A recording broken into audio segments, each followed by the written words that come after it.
देखिए, ये जो पॉन का ये जो जाल है, ये जो एडिक्शन का लूप है जिसमें आप फँस चुके हैं, अगर अकेले इससे बाहर निकल पाना पॉसिबल हो पाता, तो आप इससे कब का ही बाहर निकल चुके होते।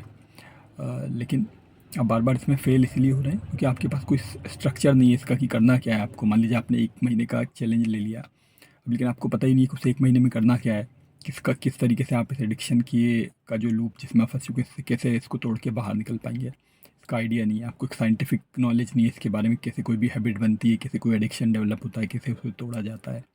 कैसे अपनी एनर्जी को एक डायरेक्शन देना होता है। ये सारी चीज़ें नहीं पता होने के कारण आपके पास एक काम नहीं होता है कि आपको करना क्या है उस चैलेंज के दौरान,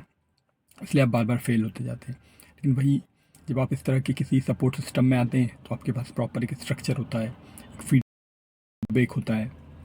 इसी तरह के सेम लोगों की कम्युनिटी होती है जो एक दूसरे से अपने एक्सपीरियंस शेयर करते हैं, एक दूसरे को अपलिफ्ट करते हैं, इसलिए सिस्टम काम करता है। तो अगर आप भी अकेले से फाइट करते करते परेशान हो चुके हैं, तो डिस्क्रिप्शन में मैंने डिटेल्स डाली हुई है 7 डेज़ चैलेंज ब्लूप्रिंट की, तो आप उसको देख के उसमें आ सकते हैं।